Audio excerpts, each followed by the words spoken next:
Yep. Welcome back, folks. Streamcatchers back at it. I am your boy, AB, along with. Hello there. I'm Jack. What's going on? How are you, buddy? I'm good. How are you? I'm very good. Good deal. We're covering episode 10 of The Bad Batch. A lot of episodes in this show. I hmm can't believe we've been watching it as long. We're almost 3 months deep into it. So, been a pretty enjoyable show so far, I think. What'd you think of this week's episode? You know what? I'm gonna flip it on you. I always tell you first. What did you think of this episode? I want to Oh, I want to hear what you thought. I didn't hate it.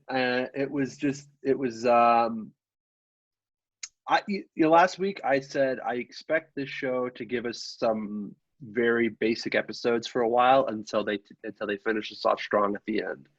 Yeah. I said they might give us some Sid missions, and this is exactly what I thought it was going to be. Yeah. There Welcome was back no to the Called It Corner, where Yeah, AB yeah. calls it every week. I don't know, man. I know my shows, I guess, but there just wasn't a lot here, man. It was fine, but I just don't think that it's going to lead to anything. Is really all I Yeah. can say. It was just a kind of a throwaway episode. What It about you? was a little bit of a turd. It is the weakest link in the season series, whatever you want to call it so far. Very self-contained, just a simple mission. Omega doesn't even get to go, which is totally Yeah, lame. Yeah, I did not care for this one. yeah, and it's even though I called it, I'm still a little disappointed. Just knowing that the last four, maybe five episodes were so good, and it hmm felt like we were in a really good rhythm. I think this show suffers from not being shorter. Like this, for all intents and purposes, I think that this should have been a 10 episode show, and this should have been the last episode. This could have been cut. This one could have been cut. Yeah, this Yeah. episode it really doesn't mean anything in the grander scheme of things. Yeah, I was a little bit bored. I kept checking. I kept checking the time to see how far into the episode I was. It's like this is almost over and nothing has happened. Nothing big, monumental has happened. Yeah, I thought we'd get a cliffhanger of sorts. I thought we'd get something, a reveal. Maybe we see something else with this Avi Singh guy, but I don't know. I kind of doubt it. Yeah, well, let's just do a quick hits, a recap. Sure. Yeah. Episode opens up on Raxus, an old hub for Separatist government. Back in the Clone Wars, we see the Empire with one of the local senators, Avi Singh. They want him to tell the people of Raxus that the Empire is here to help them. He is about to do that. Then he says that they are evil and we shouldn't listen to them and all that stuff. So they arrest him. His protocol droid sends a distress signal out to hire help to extract him. Sid catches it, sends the batch out. They decide not to bring Omega since there are bounty hunters after her. So she sticks behind with Sid while the batch go and save Avi Singh and his protocol droid. Omega, while she is on her own, she's playing a game of the holographic chess, Dejarik, hmm and Sid basically gets her to do it for money. So Omega makes enough money to pay off their debt, and they rescue Avi Singh, and that's it. That's the episode. So, what do you got for me, Jay? What a sad episode when holographic chess or whatever it is one of the hits of the one of the highlights of the episodes. I mean, yeah, we know that Omega is clever and Sid knows that too now, and I would say she's exploiting it, but she's actually using it to help the batch, which is they need their debt settled, they need food and fuel and everything, so she's got function. She helps the team from afar. I think it's a bad call for them to leave Omega with Sid. I don't think that. I mean, I personally like Sid. I think that she's sort of a shady character, but has a heart of gold. I think she's trustworthy. But I do think that the safest place for Omega is with the Batch. Sure, yeah. Because what if the Empire found out about Omega, or the Kaminoans found out about Omega hiding out there, and who's gonna help her out? Sid, So Exactly. Exactly. I agree. Yeah, bad call. I mean, I get it though. I do understand. You don't know what you're flying into, especially going to a place that's covered with Imperial guards and stormtroopers or clone troopers, whatever they are at that point. Right. Yeah, it is. I get it, but it ends up working out. She again shows more of her ability and intuition and strategy, which she Mm-hmm. can obviously use in combat. So it was I guess another layer to Omega. There's a fun moment at the end where Hunter challenges her to a game of Dejarik and says, "If you beat me, you don't have to sit on any more missions." So I think Yeah. we can assume Omega wins that, and we will not see any more separation. I would have liked to have seen. I think, yeah. I think first of all, I think that you're right. I think we're to assume that Omega is going to beat him. But I would have liked to see more of that match, because I think that Hunter is also a good leader and a good strategist. I think Yeah. it would be a good match. But yeah, I think Omega is going to win this one. Yeah. So it's funny too because we had asked for a bit of separation from some of the batch, and they gave it to us, and this is what Immediate regret. Yeah, I know. I feel like for early on in the show, I don't want to say upset, but underwhelmed by focusing so much on Omega, but they did it so well that she became, I think, probably my favorite character. And getting to see her develop throughout the show has been a highlight for me, at least. So pulling her away from the action, I guess it felt a little flat for me. I would have liked to, if she was going to stay behind, it would have been cool to have leave Wrecker behind as well, or leave one of the other guys behind and send the other three out. Maybe you don't need all four of us. You stay back, protect Omega. And then maybe they get into a little bit of danger on the wherever Sid's planet is, and that's a way to do it. It could have been a good way to build Echo or Tech's character, or one of their relationships with Omega, but they decided that no, it's going to be a Sid and Omega bonding episode, I guess.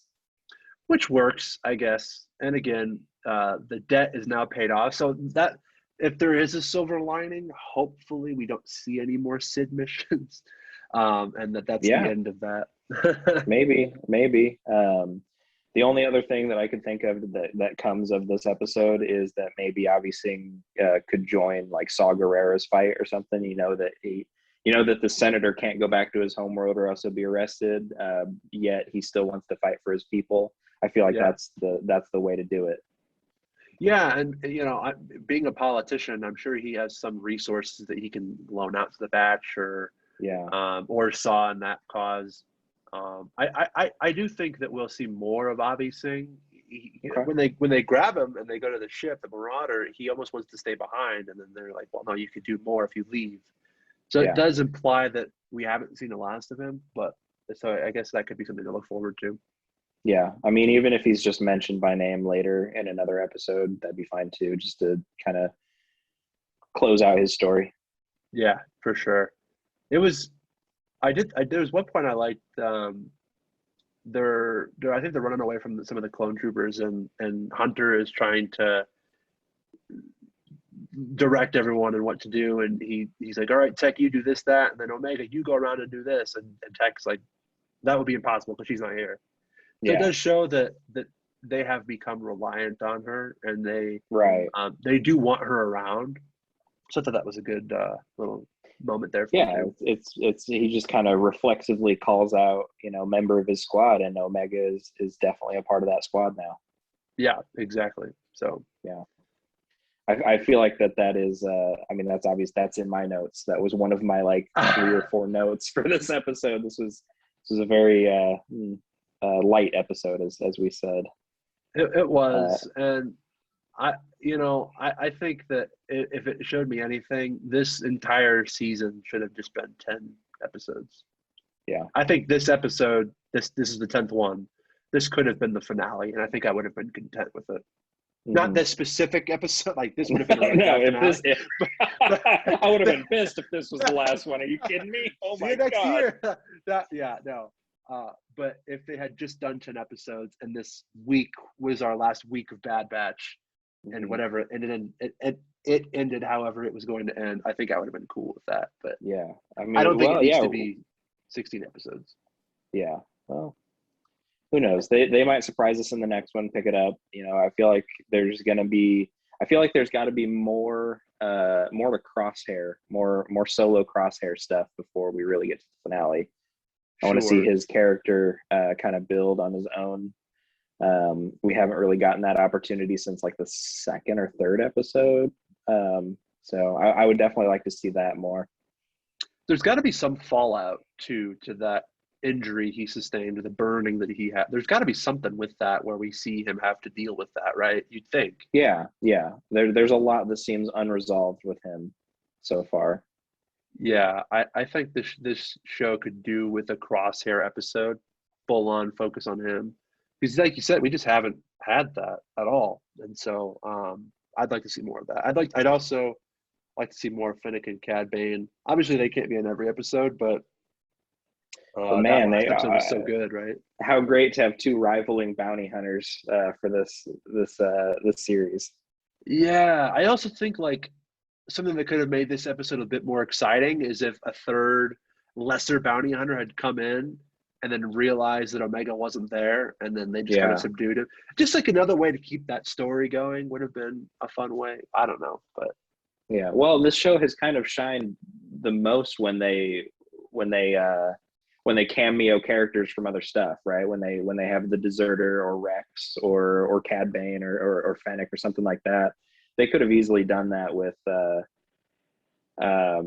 I don't know, a young Bosk or something. I don't know, just another named bounty hunter that we've seen before. Take the stage and show off his mettle, and then that's all we really would have needed for this episode to be that much more exciting.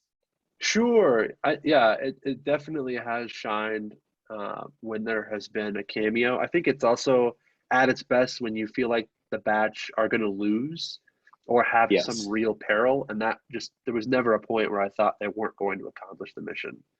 And so I think that added some suffering to it too. Yeah, I feel like they focused more on the Empire politics than anything else, and kind of how the world, not the world, the galaxy is moving from a separatist versus republic way, and now it's just kind of the Empire or anybody else. And they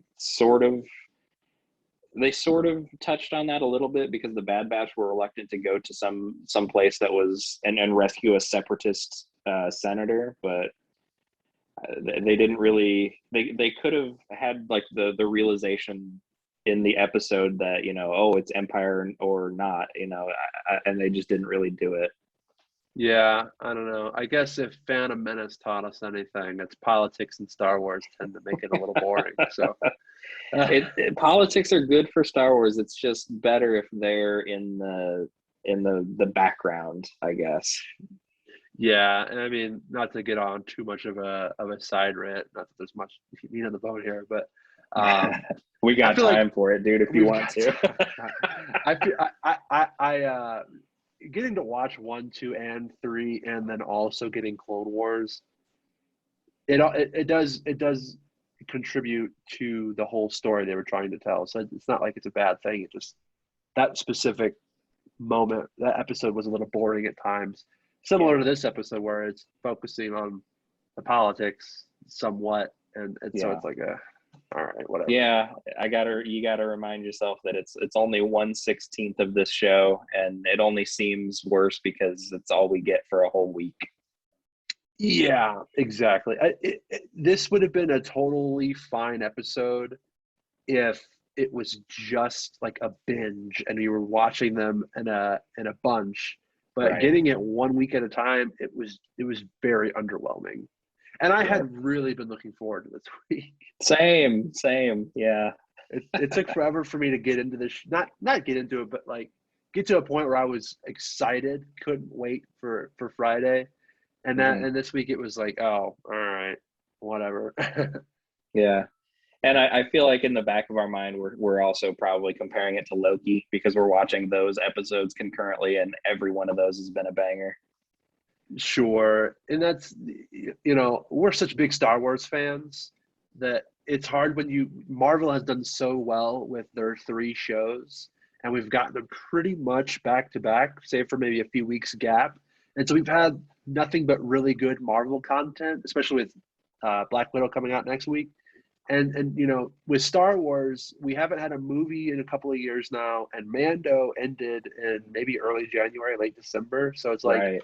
this is the first bit of Star Wars content we've had since that, and it's just let's call it what it is. It's kind of a kid show. It's a kid show A that little bit. anyone can enjoy.